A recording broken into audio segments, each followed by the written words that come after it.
चंद्रशेखर रावण पहुंचे बहराइच, भाजपा सरकार पर बोला जमकर हमला। कंपोजिट स्कूल तो नहीं मगर कंपोजिट शराब की दुकानें जरूर खुली। ऑपरेशन सिंदूर पर बोले सेना के जवानों को दी बधाई। प्रबुद्ध वर्ग सम्मेलन में पहुंचे आज़ाद समाज पार्टी के राष्ट्रीय अध्यक्ष चंद्रशेखर आज़ाद रावण ने भाजपा सरकार पर जमकर हमला बोला।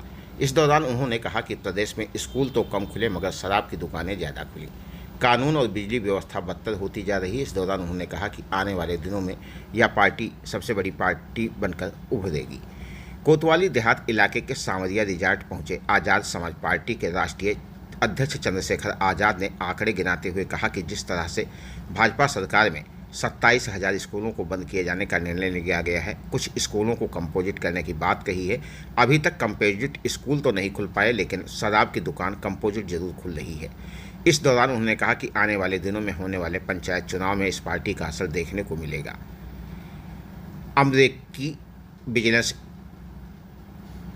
इंटेलिजेंस कंपनी मॉर्निंग कंसल्ट द्वारा प्रधानमंत्री नरेंद्र मोदी को पहला स्थान डोनाल्ड ट्रंप को 8वां स्थान दिए जाने पर उन्होंने कहा हमारा देश पहले से ही सम्मान पा रहा है, हमारा देश पहले स्थान पर रहे, इससे हमें गर्व है।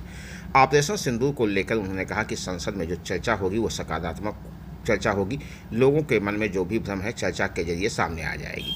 उन्होंने कहा कि देश की सेवा व जवानों के पराक्रम के लिए हम बधाई देते हैं। इसमें शहीद हुए जवानों के लिए प्रार्थना करता हूं व संवेदना व्यक्त करता हूं।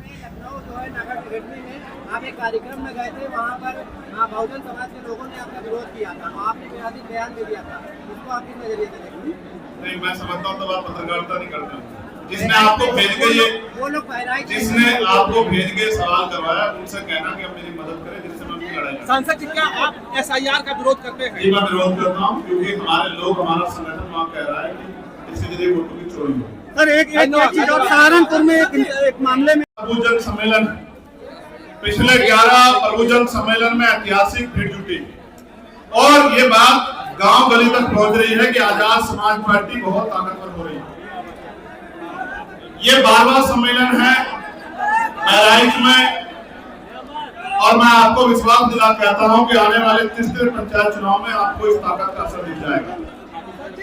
इस मंडल का गरीब, कमजोर, किसान, दलित, पिछड़ा, मुसलमान, अन्य धार्मिक अल्पसंख्यक, सामान्य जाति में भी न्याय पसंद लोग उत्तर प्रदेश में सारे दलों को आजमा के देख चुके हैं। वो आजाद समाज पार्टी में भविष्य देख रहे हैं और गांव ग्रामीण क्षेत्रों में आजाद समाज पार्टी का वोटर बड़े पैमाने पर उपस्थित है, तमाम जाति, तमाम धर्मों, तमाम वर्गों में।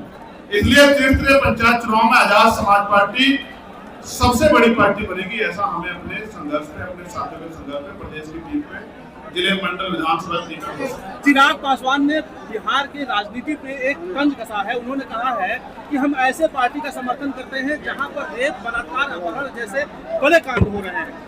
जिस तरीके से उन्होंने तंज कसा है, इसको आप किस नजरिए से देखते हैं? देखिए, ये आपके मुंह से मैं सुन रहा हूँ, मुझे इस पूरी बात की जानकारी नहीं है। बिना जानकारी के मैं किसी बात पे कोई बात कहता नहीं। PM मोदी को पहला स्थान मिला है, डोनाल्ड ट्रंप को 8वां स्थान मिला है, इंटेलिजेंस पत्रिका ने उनको स्थान दिया है। कैसा लग रहा है? हमारा देश पहले से महान था, उसका दुनिया में बहुत शानदार स्थान है और देश ऐसे ही आगे बढ़ता रहे, दुनिया में हम लोग पहले नंबर पर रहे, इस पे हमें गर्व है। 29 जुलाई से ऑपरेशन सिंदूर पर 16 घंटे वो सरकार अब बात करने को तैयार है जहां पर सदन 1 घंटा नहीं चल रहा था। इसमें आप क्या कहेंगे? उम्मीद है चर्चा सकारात्मक होगी। उस चर्चा के जरिए जो जनता के मन में सवाल है वो हम सरकार से पूछने का काम करेंगे और मैं देश की सेना को बधाई देता हूँ।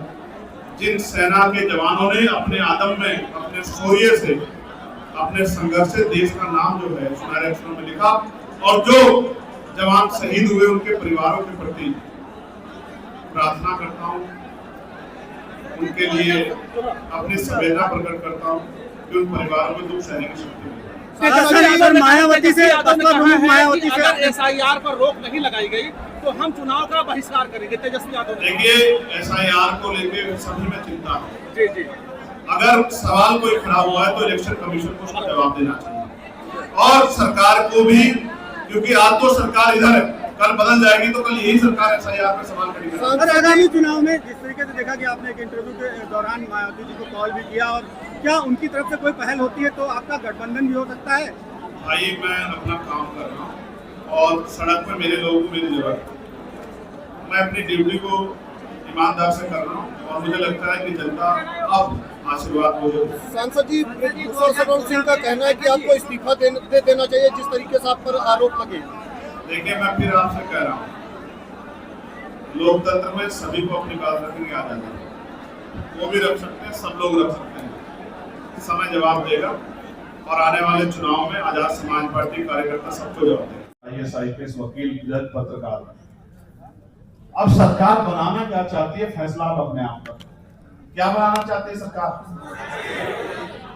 अगर हम होते तो स्कूल भी बंद नहीं होते और कंपोजिट स्कूल भी खुलते और बजट का 10% पैसा, 10% पैसा स्कूलों पे लगता है, एजुकेशन पे लगता है। एक ही स्कूल में डीएम का बेटा भी पढ़ता और मजदूर का बेटा भी पढ़ता, एसएसपी का बेटा भी पढ़ता और विधायक सांसद का बेटा भी पढ़ता। एक ही टेबल पे, एक ही सिलेबस में। मैंने आवाज उठाई पार्लियामेंट में, प्राइवेट स्कूलों ने हद कर दिए। कह देते हैं उसके यहां से लाना वो किताब, उसके यहां से लाना जूते, उसके यहां लाना टाई, उसके यहां से लाना कपड़े। हर साल किताबों की कीमत बढ़ाते, स्कूल की फीस बढ़ा देते हैं। इनकम बढ़ रही है कैसे? उनको पता है कि अमीर तो पढ़ा रहे, गरीब नहीं पढ़ा पाएंगे। गरीबों के स्कूल भी सरकार बंद कर रही है। वो गरीब को गुलाम बना देना चाहती है। इसलिए मैं आपको कह रहा हूं कि हमें समझदार बनना पड़ेगा। 5 किलो राशन देके आपके शासन करने की शक्ति, आपके आगे बढ़ने की शक्ति को छीनने का काम किया जा रहा है। आपको समझदार सामान्य साथियों, परसों मैंने मांग उठाई, एक दवाई एक दाम होना चाहिए। आप जाके देखो, बुखार की दवाई लो, एक कंपनी की पैरासिटामोल खरीदना 10 रुपए का पत्ता, दूसरे अच्छी कंपनी की कोई और अच्छी कंपनी हो, बड़ा नाम उसकी खरीदना 40 रुपए का पत्ता, तीसरी और बड़ी होकर खरीदना 100 रुपए का पत्ता। दवाई वही, रैपर वही, बनाने में समय उतना ही लगा, लेकिन दवा के काम दाम 10 गुना 20 गुना। सरकारें चंदा लेती हैं और धंधा करती हैं। इसलिए मैंने मांग की, अमीर और गरीब सबकी मांग है कि दवाओं के दाम समान होने चाहिए। आप एक कैप लगा दो कि इससे ऊपर आपने, मैं नहीं कहता हूं मुनाफा मत दो, मुनाफा दो, लेकिन मुनाफे के नाम पे लोगों की जेब काटना बंद करवा। जो दवा 10 रुपए में बनी है उस पर दुगना मुआवजा वो दे दो, मुनाफा 20 रुपए की दिलवा दो, 25 की दिलवा दो। उसको 200 में बेचने का कोई तुक नहीं बैठता है। और सरकारी स्कूल, अस्पताल या डॉक्टर प्राइवेट को लिख देते हैं मेडिकल स्टोर से ले लेना और कहते हैं इसी कंपनी की लेना। आप जाओगे सर, उस कंपनी की तो मिल नहीं रही, दूसरे मेडिकल पे नहीं गए। कोई भी संगठन, कोई भी कार्य बिना अनुशासन के आगे नहीं बढ़ सकता। मैं ये भी जानता हूं कि ये जो नौजवान आगे आगे बैठे हैं, ये बीच वाली पंक्ति में, ये वो नौजवान है जो उत्साह से तो भरे हुए हैं, लेकिन अभी अपनी जिम्मेदारी को समझ नहीं पाए। अगर जिम्मेदारी को समझ पाते तो ये बाहर नहीं खड़े रहते थे। जब तक मैं नहीं आया तब तक ये बाहर खड़े रहे और जब मैं आ गया तो ये दौड़ के अंदर भाग गए। अब इनको लगा कि भाई आगे चले जाएंगे, भाई के नजदीक जाएंगे, भाई को देख लेंगे, अपने फोन से फोटो भी कलेक्ट कर लेंगे। लेकिन इनको आज ये नहीं पता था कि आज इनको ये भारी पड़ने वाला। ये आइडिया नहीं था इनको आइडिया ये था कि जाएंगे, आगे बैठ के आगे घुसते कहीं खड़े हो जाएंगे, बढ़िया फोटो वीडियो बनेगा। इनको ये नहीं पता था कि आज भाई के सिकंजे में फंस जाएंगे। कंधे से कंधा टच हो जाएगा, गर्मी में पसीना ऊपर से लेके नीचे तक टपकेगा और सामने भाई आंखें निकाल के खड़े होंगे, गुस्से में तो उठ भी नहीं पाएंगे। इस हॉल में जितनी जगह है उससे ज्यादा लोग, मैं इस बात को जानता हूं और मैं ये भी जानता हूं कि गर्मी का आलम भी बहुत शानदार है, इसमें भी कोई दो राय नहीं। मैं ये भी जानता हूं कि गर्मी में आपको बैठने में परेशानी भी हुई, लेकिन मैं आपसे पूछना चाहता हूं, क्या ये परेशानी उन परेशानियों से ज्यादा है जो हम पे रोज होती है? तमाम तरह के जुल्म, तमाम तरह के अत्याचार, बिना सुविधाओं के, बिना साधन के, भूखे प्यासे टूटे फूटे घरों में रह के तमाम तरह का अपमान सहते हुए जब आप जीवन जी रहे हैं, वो बुरा है या ये बुरा है बताइए। तो इतनी हिम्मत तो बहुजन समाज के लोगों में होनी चाहिए कि वो इस कठिनाइयों का सामना कर लेते हैं।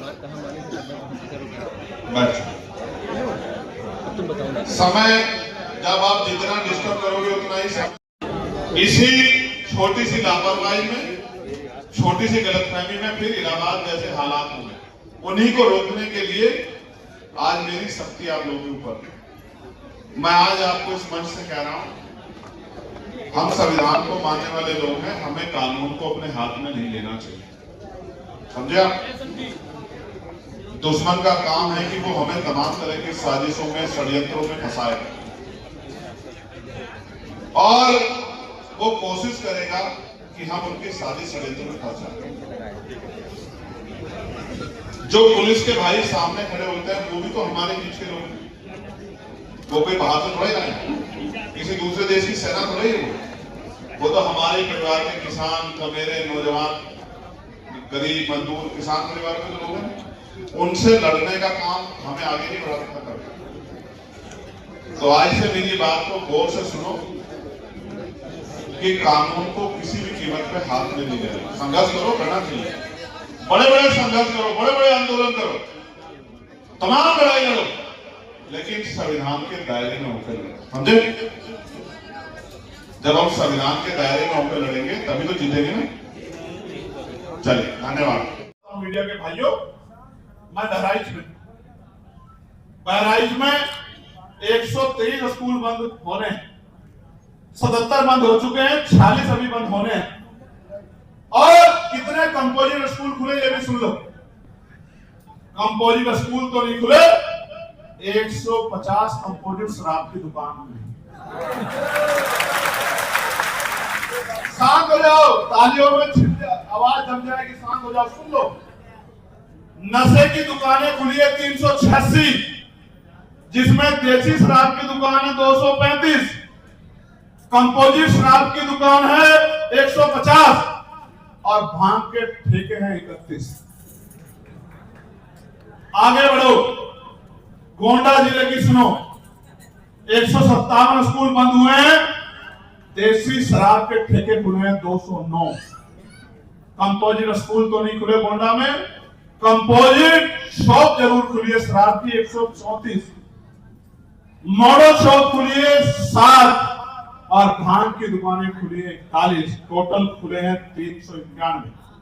और बढ़ो, बलरामपुर वालों सुनो, 58 स्कूल तकरीबन बंद होने हैं। अब कितने कंपोजिट स्कूल खुले होंगे सुनो। देसी शराब के ठेके 146, कंपोजिट स्कूल तो नहीं, कंपोजिट शॉप खुली 55, मॉडल शॉप खुली 2, भांग के ठेके खुले 6 और टोटल 206 नशे की दुकानें खुली। आप समझो, नशा करोगे शराबी बनो और स्कूल। आप समझो, अगर मैं इनके लिए अच्छी व्यवस्था करता तो आपके लिए अच्छी व्यवस्था करता। अभी हमारा दल आर्थिक रूप से बहुत मजबूत नहीं है, वरना हम आपके लिए एसी वाली व्यवस्था करते।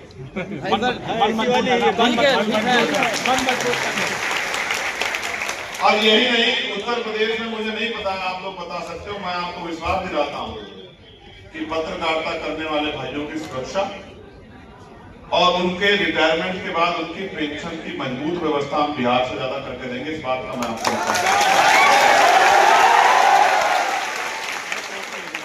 हालांकि ये भी एक कड़वा सच है कि पत्रकारिता पे बड़े सवाल खड़े हो रहे हैं कुछ लोगों की वजह से। बहुत सारे पत्रकारों की मेहनत को, उनके संघर्ष को, जिस तरह का अगर वो किसी ताकतवर के खिलाफ उठा दे आवाज, किस तरह का जुर्म जाते अन्याय सरकार के खिलाफ उठाने को सहना पड़ता है, ये भी किसी छिपा नहीं।